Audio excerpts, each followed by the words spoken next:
नमस्कार दोस्तों और जय हिंद। आप सभी को स्वागत है in my channel 1971 war book series, जहां पे आज हम बात करेंगे about the lion of Ladakh, colonel Chewang Rinchen के बारे में।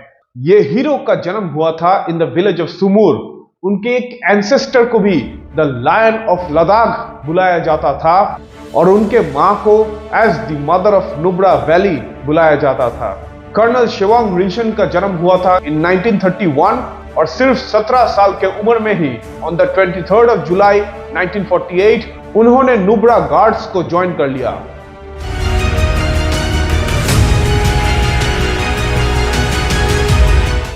तब हमारे भारतीय फौज ऑलरेडी पाकिस्तान के खिलाफ the first Indo Pakistani war fight कर रहे थे and this 17-year-old boy decided to be the gallant defender of Nubra valley. Pakistan के गिलगित बल्टिस्तान एरिया से बहुत सारे रेडर्स आते थे और इनका धुलाई करना बहुत ही इंपॉर्टेंट था। तो सिर्फ एक वीक के ट्रेनिंग से ही उन्होंने 28 लड़के को अपने कमांड में लिया और उनको ट्रेनिंग देने के बाद वो भारतीय फौज के साथ मिलके खारू नुल्ला एरिया में पाकिस्तानी फौज और पाकिस्तानी रेडर्स के खिलाफ अपना जंग शुरू कर दिया। ड्यूरिंग द वॉर इटसेल्फ उनका प्रमोशन हुआ फ्रॉम सिपाही टू जमादार। तब जमादार रैंक यूज होता था। सितंबर के महीने में इन द ईयर 1948 जंग तभी भी चल रहा था और 17,000 फीट के ऊंचाई पे at freezing temperatures young Chewang Rinchen और उनके साथियों ने Pakistani defences at Lama house पे हमला बोल दिया था। ये पाकिस्तानी फौज का बहुत ही फोर्टिफाइड एरिया था और यहाँ पे दुश्मन को तोड़ना बहुत ही डिफिकल्ट था, लेकिन वो अपने साथियों के साथ at this height, at such freezing temperatures, इस मिशन को अंजाम दिए और दुश्मन को भागने के लिए मजबूर कर दिए थे। उन्होंने लामा हाउस के स्ट्रॉन्ग होल्ड को क्लियर किया था। 15 दिसंबर 1948 जब बहुत ज्यादा स्नोफॉल हो रहा था, तब जमादार शिवांग रिंशन अपने साथियों के साथ दुश्मन के एक और स्ट्रॉन्ग होल्ड इन द बयांगडांगडो हिल में हमला बोल दिया था और यहाँ पे उनका हमला बहुत ही भयंकर था। कुछ स्कर्मिशेस और फाइटिंग के बाद दुश्मन यहां से भाग गए थे और उन्होंने अपना दूसरा हमला लॉन्च किया on the enemy at 21,000 feet at the Tukkar hill. Pakistani raiders इस तुक्कर हिल में बहुत ज्यादा डिफेंसेस बना चुके थे और यहाँ के लोकल्स के ऊपर बहुत ज्यादा अत्याचार भी किए थे, लेकिन इन रेडर्स को यहाँ से भगा दिए थे जमादार शिवांग रिंशन और उनके साथियों ने और तुक्कर हिल को फाइनली लिबरेट किया। लेकिन इतना दिन से फाइटिंग करते करते हाफ ऑफ हिज बॉयज, मतलब वो खुद ही 17 इयर्स ऑफ एज के थे, तो आप सोचिए कि उनके साथी कितने उम्र के होंगे।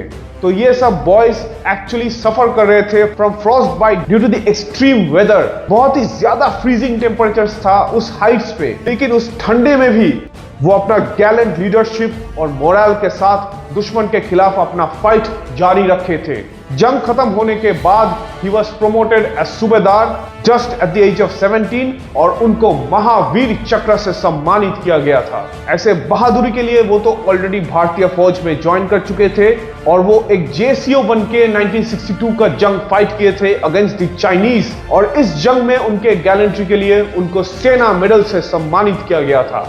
1st of April 1964 में वो कमीशन हुए थे in the Indian Army as a second lieutenant in the Jammu and Kashmir Rifles. 21 अगस्त 1964 में उनका प्रमोशन हुआ एज लेफ्टिनेंट, लेकिन 1965 में पाकिस्तान के खिलाफ दूसरा जंग चालू हो गया था और इस जंग में भी वो अपना गैलेंट्री एंड लीडरशिप स्किल्स के लिए मेंशन इन डिस्पैचेस से सम्मानित किया गया था। 1965 के जंग खत्म होने के बाद उनको लद्दाख स्काउट्स में शिफ्ट किया गया और उनका प्रमोशन हुआ एज सब्सटैंशिएटिव मेजर।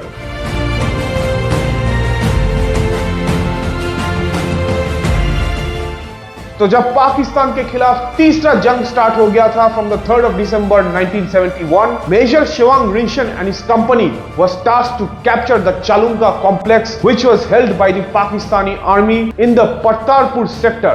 यहाँ पे टोटल 9 एनिमी हार्ड पॉइंट्स था और हर एक हार्ड पॉइंट में दुश्मन का 1 या 2 प्लेटून था और उनके साथ बार्ब्ड वायर ऑब्स्टिकल्स भी था आसपास और दुश्मन ने बहुत सारे माइंस बिछा रखे थे और इन वायर ऑब्स्टिकल्स से इस एरिया को ऑलमोस्ट अनपैसेबल बना चुके थे।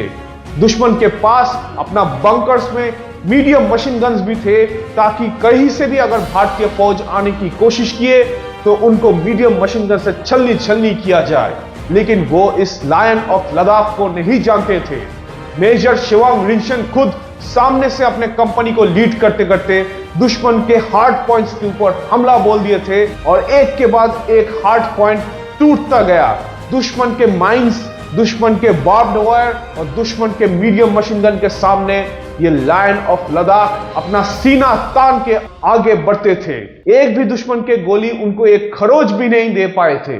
वो अपने ट्रूप्स के साथ सामने से लीड करते करते हर एक बंकर को क्लियर करते थे, और 1971 का जंग खत्म होने के बाद उनको सेकंड टाइम अपने बहादुरी और लीडरशिप स्किल्स के लिए महावीर चक्र से सम्मानित किया गया था। आप सोचिए, just being at the rank of a major he has 2 Mahavir Chakras, एक सेना मेडल और एक मेंशन इन डिस्पैचेस। इतना डेकोरेटेड ऑफिसर को बाद में रिजर्व्स में शिफ्ट किया गया था, लेकिन 1983 में उनको वापस बुलाया गया था and he was promoted as lieutenant colonel in the Jammu and Kashmir Rifles. और 1984 में उनका प्रमोशन हुआ एज कर्नल, और उसके बाद ही retired from the active service in the armed forces. भारतीय सरकार और भारतीय फौज ने ऐसे डेकोरेटेड आर्मी ऑफिसर के ऑनर में ले शहर में एक शॉपिंग कॉम्प्लेक्स का नाम कर्नल शिवांग रिंशन के नाम पे रख दिए थे। In 2019 colonel Chewang Rinchen all weather strategic bridge का इनॉग्रेशन हो गया था by the Indian armed forces, जो ईस्टर्न लद्दाख में सबसे हाईएस्ट ऑल्टीट्यूड वाला ब्रिज है, और ये ब्रिज चाइनीज बॉर्डर के बहुत ही पास है। तो ये लायन ऑफ लद्दाख के लिए मेरा दिल से सलाम। अगर आपको ऐसे ही मिलिट्री हिस्ट्री वीडियोस देखना पसंद है तो please like and subscribe to my channel.